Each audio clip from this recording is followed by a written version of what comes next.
quelques grands principes au niveau de la dette pour que vous arriviez devant votre banquier avec une bonne connaissance de ce qu'il est capable de faire. Bon, sachez simplement que les banques, évidemment, ont des bornes sur la partie dette, donc dette senior située sur la holding. La durée, elle se situe effectivement entre 5 et 7 ans. Tout dépend de l'activité sur laquelle vous êtes, tout dépend de la visibilité que va offrir votre activité, votre marché.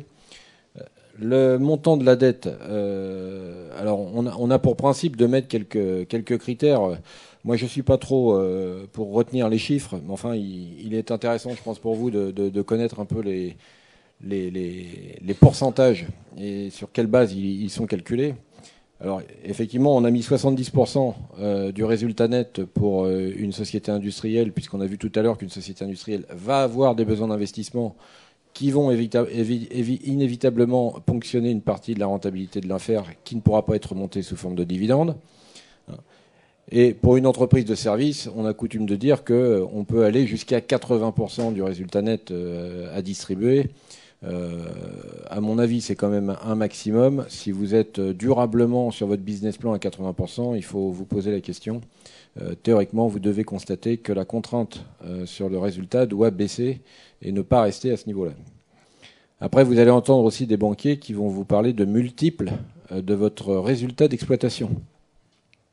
Effectivement, on a coutume dans notre métier de raisonner sur des multiples en disant la dette senior, on va pas la dette globale d'ailleurs de l'entreprise, parce qu'elle n'a pas forcément qu'une dette senior, elle peut avoir une dette qui lui a servi à financer des camions, des voitures, tout simplement. On a coutume de dire qu'il ne faut pas que ça dépasse 3 fois votre résultat d'exploitation. Et effectivement, avec un peu d'habitude, quand on regarde, on est effectivement souvent en cette plaque-là. C'est-à-dire que 3 fois, on arrive à un niveau qui est assez contraignant. Donc voilà les quelques points que vous pouvez avoir comme repère. Après, le seul élément qui va parler, c'est le business plan et de regarder un petit peu ce que ça dégage comme trésorerie une fois que vous avez tout payé avec le fameux tableau de flux. Vous verrez que à la fin, il faut qu'il vous reste du cash une fois que vous avez tout payé, y compris la dette. Alors sur quel résultat, effectivement, un résultat net, c'est bien, mais sur quel résultat net on va se baser ? Nous, banquiers, on a un peu de mal à regarder le futur, c'est normal, on prête de l'argent, on n'est pas là on n'est pas investisseur, on n'est pas actionnaire. Donc on va effectivement regarder quand même pas mal le passé, regarder ce qui s'est passé, c'est-à-dire que une dette, pour nous, il faut qu'elle soit placée, ce type de dette, c'est-à-dire dans une opération de type LBO. On va regarder ce qu'a fait l'entreprise. Il faut que ce soit une entreprise qui ait durablement dégagé des résultats et que le résultat qu'on voit s'afficher qui est séduisant ne soit pas le fait d'une année, la dernière. Il faut chercher à comprendre. Mais généralement, on va demander à ce qu'il y ait au moins 2, 3, 4 exercices qui aient montré que l'entreprise, effectivement, est sur des rails solides et que la tendance est bonne.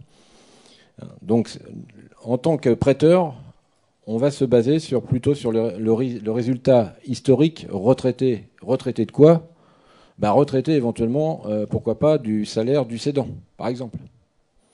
Parce que généralement, on voit des packages effectivement qui sont plutôt sympathiques, donc qui grèvent le résultat, parce que le salaire est assez important.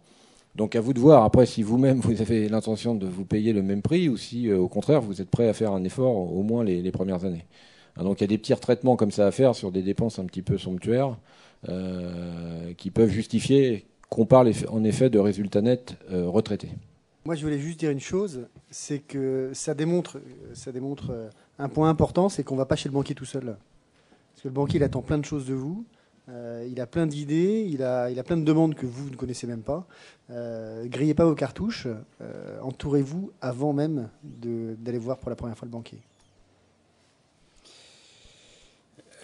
Moi, je suis d'accord avec ce que vient de dire Stanislas. Faut blinder son dossier parce que le banquier, lui, il va étudier votre opération une fois, mais il va pas l'étudier 3 fois. C'est-à-dire, vous pouvez pas revenir tous les 15 jours en lui disant, bon, attendez, j'ai amélioré ça, ou j'ai modifié ça, ou j'ai retiré un 0 ici, ou dans mon business plan, réflexion faite, etc., etc. Donc, il faut quand même qu'il soit fiabilisé et éprouvé avant d'aller voir la banque.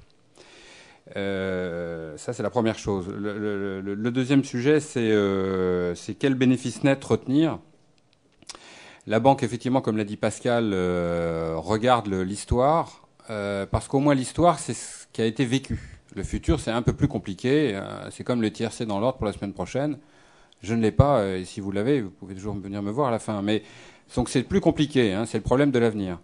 Ceci étant dit, il faut savoir que la rentabilité historique de l'entreprise, moins le salaire du cédant, plus votre salaire, ça donne déjà un premier indicateur de ce que cette entreprise peut dégager à périmètre d'exploitation identique, c'est-à-dire j'ai toujours le même nombre de collaborateurs, j'ai toujours les mêmes clients, j'ai toujours les mêmes fournisseurs et j'ai toujours les mêmes marges. C'est déjà une manière très raisonnable de commencer à travailler sur le futur. Et puis je voulais simplement revenir sur le slide précédent parce qu'il y avait une information que je voulais vous donner concernant, on avait dit la liquidité de l'entreprise, le cash dans l'entreprise, combien il y a d'argent, etc., quand vous achetez l'entreprise. Bon alors, évidemment, il y a les bilans. Alors les bilans, en bas à gauche, à l'actif, il y a le cash dans la banque. Et n'oubliez pas, en bas à droite, il y a les découverts. Bon, ça c'est une manière de photographier la trésorerie. L'avantage du bilan, c'est que c'est une fois par an, donc la trésorerie, vous l'avez sur un jour. Donc il vous manque simplement les 364 autres jours. C'est un détail, mais le nombre de cédants qui refusent de communiquer à l'acquéreur potentiel la trésorerie mensuelle sur les 24 derniers mois, ils sont légion. Donc un repreneur qui n'a pas l'évolution de la trésorerie au mois le mois sur au moins 24 mois n'achète pas une entreprise. Monsieur, vous ne voulez pas me communiquer cette information, ça ne m'intéresse pas. Vous ne prenez pas de risque. Il faut que chacun comprenne ce qu'il veut faire et chacun prend ses responsabilités. Ça, c'est un point très important de connaître l'évolution de la trésorerie sur les 24 derniers mois. Ça, c'est une information majeure.